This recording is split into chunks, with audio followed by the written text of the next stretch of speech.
Hello दोस्तों, स्वागत है आप सभी का आपके अपने YouTube चैनल सरस्वती क्लासेस पर। मैं विशाल पराशर आज आपको कराऊंगा क्वाड्रेटिक इक्वेशन यानी कि द्विघात समीकरण। ठीक है, ये हमारा चैप्टर 4 है 10th क्लास में। ठीक है, तो हमारी जो क्वाड्रेटिक इक्वेशन होती है वो किस फॉर्म में होती है? ax² + bx + c के फॉर्म में। ठीक है, तो अब इसे हम द्विघात समीकरण यानी क्वाड्रेटिक इक्वेशन क्यों कहते हैं? क्योंकि इसकी मैक्सिमम डिग्री कितनी होती है? 2 होती है। ठीक है, तो फैक्टराइजेशन मेथड से हम किसी भी क्वाड्रेटिक इक्वेशन को कैसे सॉल्व करते हैं तो मैं आपको बताता हूँ। इधर देखो, ए की प्लेस पे कितना है? हमारे पास 2 है। बी की प्लेस पे कितना है? -5 है। और सी की प्लेस पे कितना है? हमारे पास 3 है। तो मैंने आप लोग को पिछली वाली वीडियो में बता रखा है। तो सबसे पहले क्या करते हैं? ए को सी से मल्टीप्लाई करते हैं। तो ए को सी से मल्टीप्लाई किया यानी 2 3 जा कितना हो गया? 6 हो गया। अभी हमारा ए सी क्या आया? पॉजिटिव आया। तो ए सी पॉजिटिव आया तो हमें क्या करना है? प्लस करके बी यानी कि 5 लेके आना है। तो 5 कैसे आएगा? इन दोनों फैक्टर्स को प्लस करेंगे यानी 2 में 3 प्लस करेंगे तो क्या मिल जाएगा? 5 मिल जाएगा। तो हम लिखेंगे 2x² माइनस 2x और -3x प्लस 3 बराबर 0। तो देखो 2x में 3x प्लस करेंगे तो 5x मिल जाएगा ना। ये भी दोनों माइनस है तो वो भी माइनस हो जाएगा। अगला स्टेप क्या है? कॉमन निकालने का। तो दोनों में से क्या कॉमन है?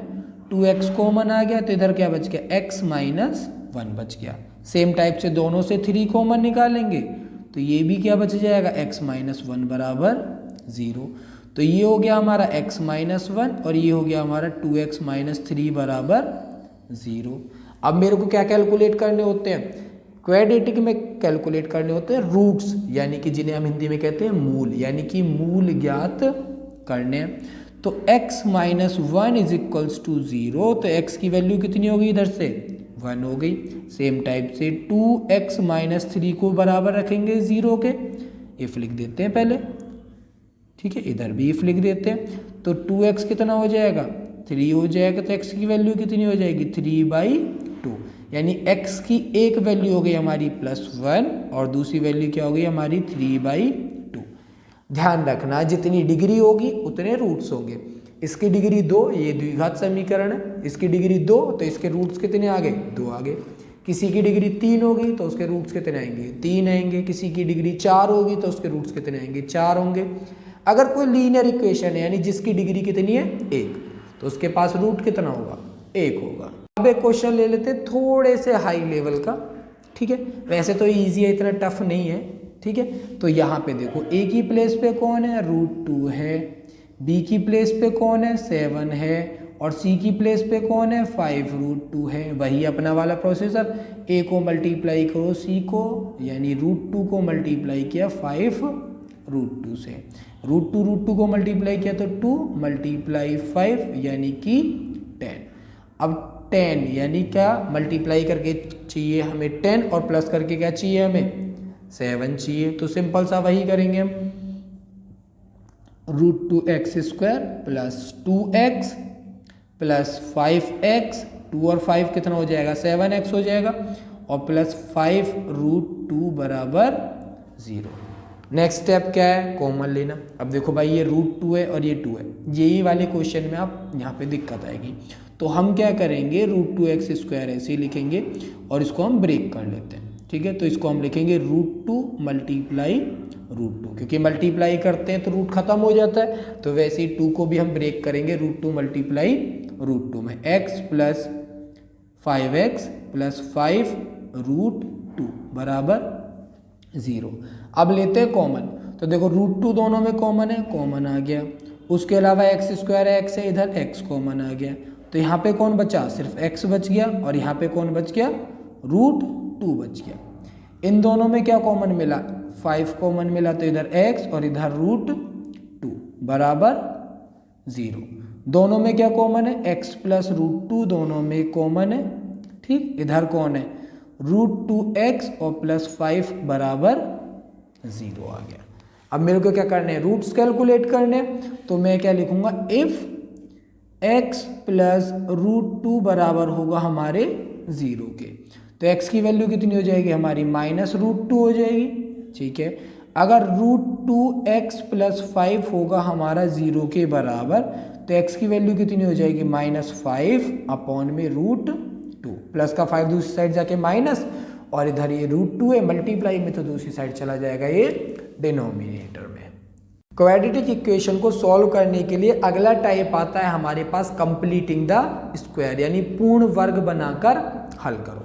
तो ये हमें क्वेश्चन दे रखा है सेम, ठीक है, इसको हमें क्या करना है, सॉल्व करना है। तो सॉल्व करने के लिए हम क्या करते हैं, सबसे पहला काम, जो हमारा एक्स स्क्वायर का कोफिशिएंट है, यानी एक्स स्क्वायर के साथ में जो नंबर है उससे सबको कर देंगे हम डिवाइड। ठीक है, तो ये क्या हो जाएगा, एक्स स्क्वायर 2 से डिवाइड किया सेम टाइप से, 5x/2 हो गया, और ये 3/2 हो गया बराबर 0।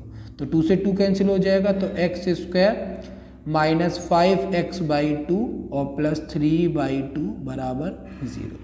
तो स्टेप 1 जो था हमारा वो कंप्लीट हो गया। अब बात करते हैं स्टेप सेकंड की। सेकंड स्टेप क्या है हमारा, सेकंड स्टेप है जो हमारा x का कोफिशिएंट है, यानी x के साथ कौन है 5/2। तो इसको ऐसे ही लिखो, x square minus 5x/2 plus 3/2। X के साथ कौन है 5/2 है, 2 बार ही लिख दिया बराबर 0। कोई दिक्कत नहीं। उसके नीचे 2 लगा दो।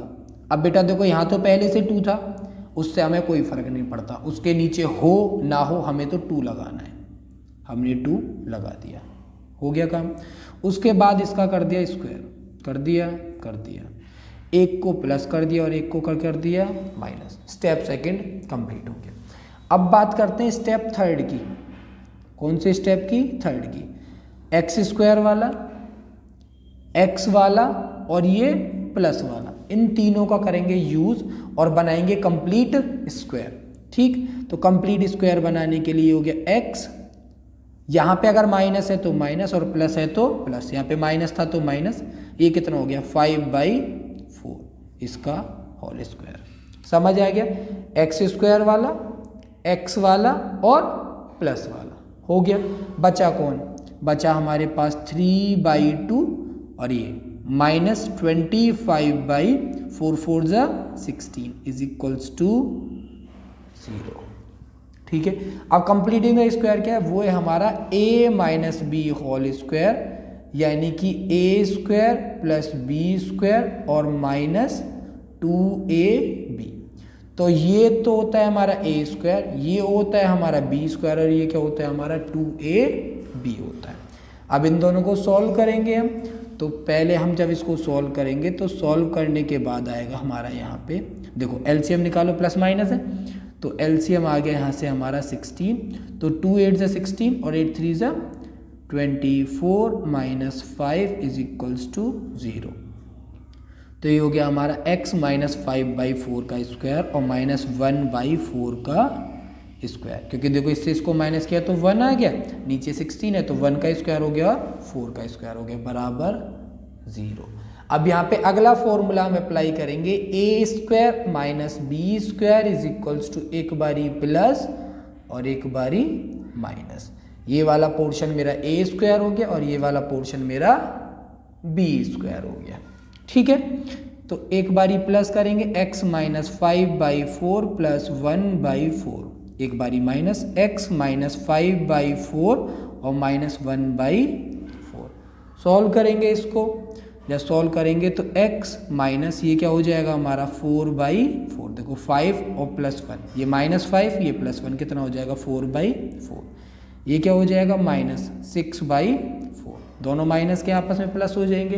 तो यहाँ से ये हो जाएगा मेरा x माइनस 1 और ये हो जाएगा मेरा x माइनस 3/2।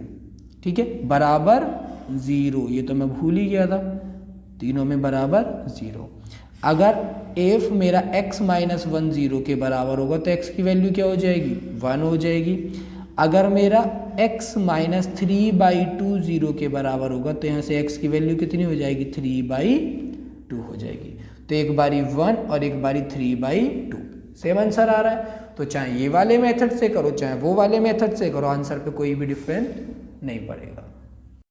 इसके बाद आता है हमारा बहुत ज़रूरी फॉर्मूला जिसे हम कहते हैं क्वाड्रेटिक फॉर्मूला, द्विघाती सूत्र भी कहते हैं हिंदी में और श्रीधराचार्य भी सूत्र कहते हैं। हमारे एक मैथमेटिशियन हुए थे इंडियन जिनका नाम था श्रीधराचार्य, उन्होंने क्वाड्रेटिक इक्वेशन को सॉल्व करने के लिए हमें फॉर्मूला दिया था जिसे हम श्रीधराचार्य सूत्र या तो क्वाड्रेटिक फॉर्मूला कहते हैं।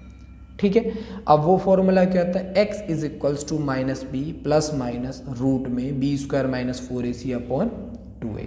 ठीक है, अगली चीज़ आती है हमारे पास एक्सिस्टेंस ऑफ रूट्स, यानी रूट्स होंगे भी या नहीं होंगे। तो रूट्स हमारे पास कब होंगे, जब बी स्क्वायर माइनस 4ac वाला पोर्शन या तो 0 के बराबर होगा या तो 0 से बड़ा होगा, तो हमारे जो रूट्स होंगे वो एग्जिस्ट करेंगे। अगर वो हमारा नेगेटिव होता है तो हमारे रूट्स एग्जिस्ट नहीं करेंगे। ठीक, अब हमारे जो रूट्स होंगे वो होंगे कैसे। ठीक है, अगर हमने बी स्क्वायर माइनस 4ac को कैलकुलेट किया और उसकी वैल्यू कैसी आ रही है 0 से बड़ी यानी कि पॉजिटिव, तो हमें कैसे रूट्स मिलेंगे, दो अलग अलग और रियल रूट्स मिलेंगे। ठीक है, और अगर बी स्क्वायर माइनस 4ac की वैल्यू कितनी आती है हमारी 0 आती है, तो रूट्स कैसे होंगे, इक्वल होंगे। अगर बी स्क्वायर माइनस 4ac की वैल्यू हमारी नेगेटिव आती है यानी 0 से छोटी आती है, तो हमें कोई भी रियल रूट नहीं मिलेगा। अच्छा, अब ये बी स्क्वायर माइनस 4ac होता है क्या, ये होता है हमारा d, जिसे हम कहते हैं डिस्क्रिमिनेंट यानी कि विविक्त कर। ठीक है, ये हमें डिफाइन करता है या ये हमें बताता है कि जो हमारे रूट्स होंगे उनका नेचर यानी प्रकृति कैसी होगी। तो अब हमें एक क्वेश्चन दे रखा है 2x square minus 3x plus 5 is equals to 0। अब हमें करना है क्या, इसमें पहले नेचर बताना है कि हमारे जो रूट्स हैं वो एग्जिस्ट करेंगे भी या नहीं करेंगे। अगर वो एग्जिस्ट करेंगे तो फिर हमें क्वाड्रेटिक फॉर्मूला का यूज़ करना है। ठीक है, यानी श्रीधराचार्य सूत्र का प्रयोग करना है और उसके बाद हमें x की वैल्यू यानी रूट्स हमें कैलकुलेट करने हैं। तो पहले हम क्या निकालेंगे, बी स्क्वायर माइनस 4ac यानी कि डिस्क्रिमिनेंट। ठीक, तो b की वैल्यू कौन है अपने पास -3, तो -3 का स्क्वायर कर दिया, फिर -4, a की वैल्यू कितनी है 2 और c की वैल्यू कितनी है 5। सॉल्व करते हैं तो ये कितना हो गया 9 हो गया, मल्टीप्लाई करो 4 2 8 -40 कितना आ गया -31 आ गया। d की वैल्यू कैसी आई हमारी, यहाँ पे हमारा d जो है वो लेस देन है 0 से, तो क्या होगा, जो हमारे रूट्स होंगे यहाँ पे नो रियल रूट्स, हमारे रूट्स कैसे होंगे, रूट्स रियल नहीं होंगे, यानी हमारे रूट्स एग्जिस्ट नहीं करेंगे। एक क्वेश्चन और ले लेते हैं, यहाँ पे भी डिस्क्रिमिनेंट को कैलकुलेट करेंगे। ठीक है, इस बारी b कौन है -6 स्क्वायर -4, a कितना है 2 और c कितना है 3, तो ये कितना हो गया 36 हो गया, ये कितना हो गया 4 2 8 और 8 3 24। ठीक है, तो यानी कितना आ गया 12। d की वैल्यू कितनी आ गई 12। अभी d क्या है हमारा ग्रेटर देन 0, तो कैसे आएंगे हमारे रूट्स, डिस्टिंक्ट रियल रूट्स। ठीक, तो फॉर्मूला लगाते हैं x is equals to -b plus minus root B square -4ac upon 2a। Value put करते हैं, -b यानी -6 plus minus B square -4ac की वैल्यू होगी 12 अपॉन में 2, a कितना है हमारे पास 2 यानी कि 6 प्लस माइनस ये कितना हो जाएगा 2√3 अपॉन में 4। अब ये 2√3 कैसे हुआ, 12 को फैक्टराइज किया, 2 6 12, 2 3 6 और 3 1 3, 2 का पेयर बना तो 2 बाहर हो गया, √3 हमारा अंदर है गया। यहाँ से 2 कॉमन ले लेते हैं। ठीक है, जब 2 कॉमन लिया तो ये क्या हो गया 3 प्लस माइनस √3 अपॉन में 4, तो 2 से 2 कैंसिल हो गया ये वाला, तो ये क्या आ गया 3 प्लस माइनस √3 अपॉन 2। ठीक, इफ पॉजिटिव, अगर हम क्या लेते हैं पॉजिटिव लेते हैं, यहाँ पे 2 साइन है ना, एक बारी पॉजिटिव एक बारी नेगेटिव, तो x की वैल्यू कितनी आ जाती है हमारी 3 प्लस √3/2।